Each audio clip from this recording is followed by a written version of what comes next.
Guys, तुम्ही पण इंग्रजी बोलताना विचार करत राहता का की इंग्लिशच्या सेंटेन्सची सुरुवात कुठून करायची किंवा कशी करायची? गाईज, तुमचासुद्धा हाच प्रॉब्लेम असेल तर आजचा व्हिडिओ हा तुमच्यासाठी आहे. आजच्या व्हिडिओमध्ये आपण इंग्लिशचे असे स्टार्टर्स बघणार आहोत जे की तुमची इंग्लिश स्पीकिंग नॅचरल, फ्लुएंट आणि इम्प्रेसिव्ह बनवतील. Let's start our today's lesson. आपला पहिला स्टार्टर्स आहे आय ॲम.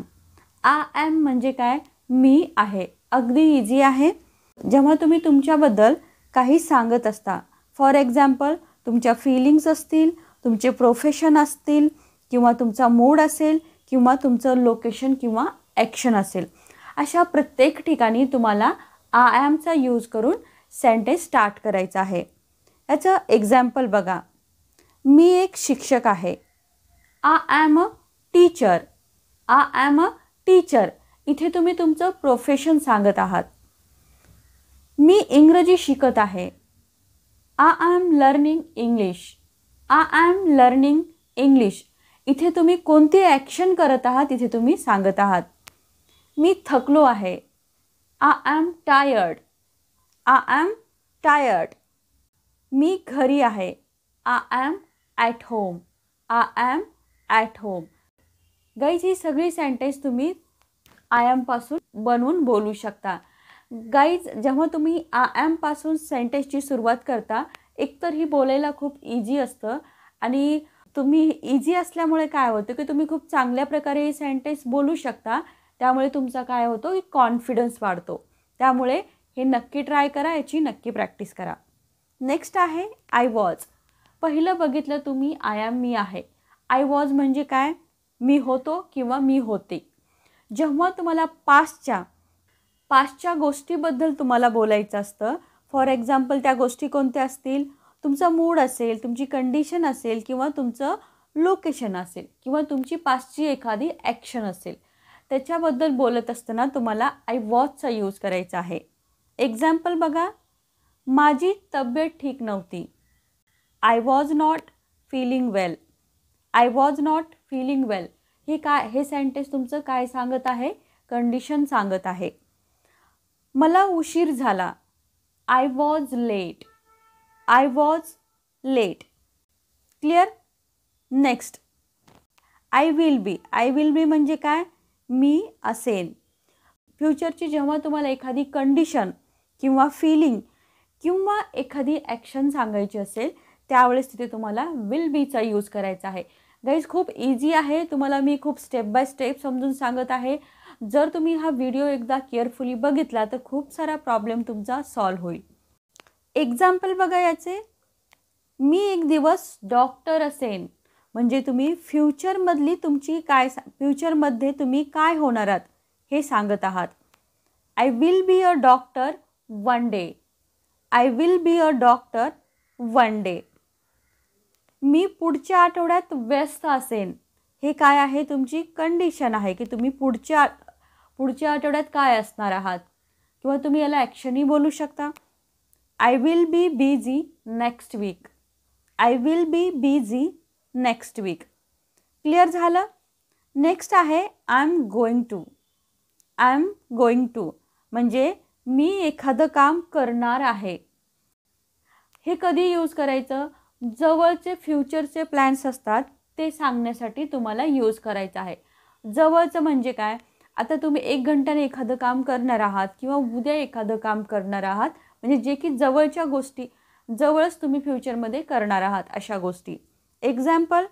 मी बाजारात जाणार आहे. आता तुम्ही बाजारात जाणार आहात म्हणजे तुम्ही 1 घंट्यानं जाल किंवा संध्याकाळी जाल किंवा उद्या जाल, अशा गोष्टी म्हणजे जवळचा प्लॅन आहे हा.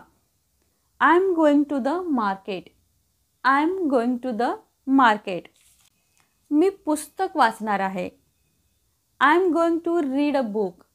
I am going to read a book.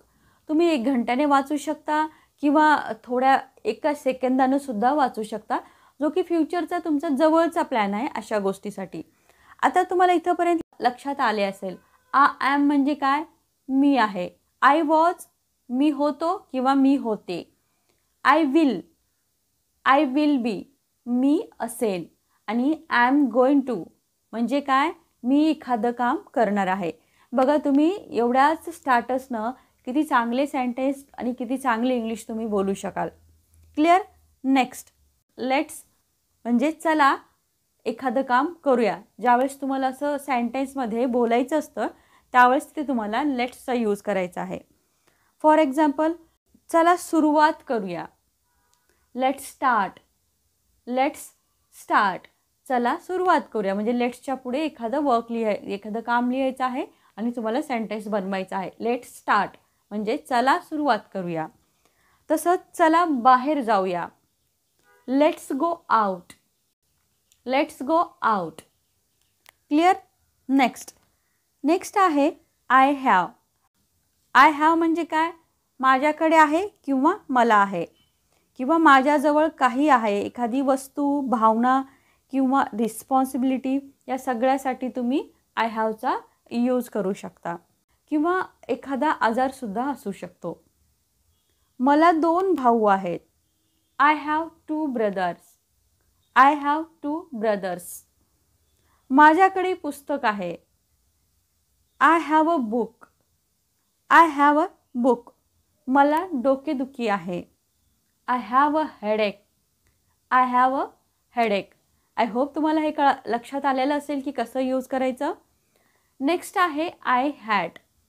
आता जसं आय हॅव माझ्याकडे आहे किंवा मला आहे असं होतं, तसंच आय हॅड म्हणजे काय, माझ्याजवळ होतं किंवा मी एखादी गोष्ट केली होती किंवा मला होतं, अशा प्रकारे तुम्हाला याचा यूज करायचा आहे. फक्त हे तुम्ही काय आहेत गाई, हे पिन पॉईंट आहेत. एवढं जर तुम्ही लक्षात ठेवलं तर सेंटेन्स बनवताना तुम्हाला आपोआप लक्षात येईल की कशा प्रकारे याचा यूज करायचा. आणि नाही समजलं तर परत एकदा व्हिडिओ बघा, लक्षात येईलच. कधी यूज करायचा आहे आता, एखादा एक्सपिरियन्स असेल तुमच्याकडे किंवा तुमच्याकडे एखादा आजार असेल, एखादी वस्तू असेल किंवा काहीही असू, तुमची एखादी भावना असेल, ते होतं असं म्हणायचं असेल त्यावेळेस तुम्हाला आय हॅडचा यूज करायचा आहे पास्टच्या गोष्टीसाठी. क्लिअर. माझ्याजवळ एक गाडी होती. I had a car. I had a car. लक्षात आलेलं असेल. मी सकाळी नाश्ता केला होता म्हणजे एखादी गोष्ट तुम्ही केली होती. I had breakfast in the morning. I had breakfast in the morning. काल माझ्याकडे खूप काम होतं. I had a lot of work yesterday. I had a lot of work yesterday. Clear. Next, I will have. माझ्याजवळ असेल किंवा मी केलेलं असेल किंवा मी घेईन किंवा माझं होईल, अशा सगळ्या अर्थानं तुम्ही आय विल हॅवचा यूज करू शकता. हे जे मी तुम्हाला सांगत आहे मराठी मीनिंग, हे काही पर्टिक्युलर हेच असतील असं नाही. कधी कोणत्या सेंटेन्समध्ये माझ्याजवळ असेल, कधी कोणत्या सेंटेन्समध्ये मी घेईन, कधी कोणत्या सेंटेन्समध्ये माझे होईल किंवा मी केलेलं असेल, अशा प्रकारे येईल. त्यावेळेस तुम्हाला आय विल हॅवचा यूज करायचा आहे. हे काय आहे सगळे तुम्हाला पिन पॉईंट करून मी सांगितलं आहे की असं असेल तर तुम्ही हे घ्या. क्लिअर. येणाऱ्या भविष्यात तुमच्याजवळ काय असेल हे सांगण्यासाठी तुम्हाला याचा यूज करायचा आहे. एक्झाम्पल, पुढच्या वर्षी माझ्याकडे एक गाडी असेल. I will have a car next year. I will have a car next year. हे तुमचं काय आहे, फ्युचरचा प्लॅन आहे. मी एक कप चहा घेईन. तुम्ही सांगता की मी एक कप चहा घेईन. तिथं मी तुम्हाला मराठीत लिहिलेलं आहे, पिन पॉईंट केला आहे बघा, मी घेईन. तसंच म्हणजे मी चहा घेईन. Clear. I will have a cup of T. I will have a cup of T. I hope तुम्हाला समजत असेल. आता इथंपर्यंत तुम्हाला समजलं. लेट्स म्हणजे काय, चला आपण करूया. आय हॅव म्हणजे काय, माझ्याजवळ आहे. आय हॅड म्हणजे काय, माझ्याजवळ होतं. आय विल हॅव माझ्याजवळ असेल. बघा तुम्ही किती प्रकारे सेंटेन्स बोलू शकणार आहात हे जर तुम्ही यूज केले तर. नेक्स्ट आहे आपलं आय कॅन. मी करू शकतो किंवा मला येतं किंवा मला जमू शकतं, असं जेव्हा तुम्हाला म्हणायचं असतं त्यावेळेस तुम्हाला सेंटेन्स सिम्पली आय कॅनपासून स्टार्ट करायचं आहे. हे कधी यूज करायचं, तुमची ॲबिलिटी, तुमचं स्किल किंवा तुमची किंवा परमिशन घ्यायची असते त्यावेळेस तुम्हाला हे यूज करायचं आहे. याचं एक्झाम्पल बघा. मी इंग्रजी बोलू शकतो. ही काय आहे? तुमची ॲबिलिटी आहे. I can speak English. I can speak English. यांच्यानंतर नेहमी तुम्हाला फर्स्ट फॉर्मचा यूज करायचा आहे, वर्बचा. क्लिअर? मी ही समस्या सोडवू शकतो. I can solve this problem. I can solve this problem. I hope हे सुद्धा तुम्हाला समजलेलं असेल. नेक्स्ट आहे आय कुड. मी एखादी गोष्ट करू शकत होतो किंवा मला एखादी गोष्ट येत होती किंवा मला एखादी गोष्ट करण्याची ॲबिलिटी होती. म्हणजे ही काय आहे? तुमची पॉसिबिलिटी सांगण्यासाठी किंवा तुमचं पोलाईट वे न एखादं सेंटेन्स सांगण्यासाठी तुम्हाला त्यावेळेस आय कुडचा यूज करायचा आहे. इथं सुद्धा कुडच्या नंतर तुम्हाला फर्स्ट फॉर्मच लिहायचा आहे. एक्झाम्पल, मी लहानपणी पोहू शकत होतो. I could swim when I was a child. I could swim when I was a child. Clear? मी काम वेळेवर पूर्ण करू शकलो होतो. तुम्ही पास्टमधल्या गोष्टी सांगताय. I could finish the work on time. I could finish the work on time. Clear झालं इथे गाईज? नेक्स्ट आहे I will be able to. I will be able to म्हणजे मी करू शकेन.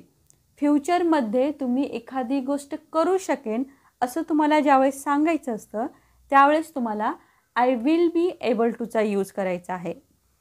म्हणजे कदाचित तुम्ही फ्युचरमध्ये असं काहीतरी करू शकाल हे तुम्हाला ज्यावेळेस सांगायचं असतं त्यावेळेस डोळे झाकून आय विल बी एबल टूचा यूज करायचा आहे. एक्झाम्पल बघा. मी हे संध्याकाळपर्यंत पूर्ण करू शकेन. म्हणजे ही काय आहे? फ्युचरची ॲबिलिटी आहे तुमची. I will be able to finish this by evening. I will be able to finish this by evening.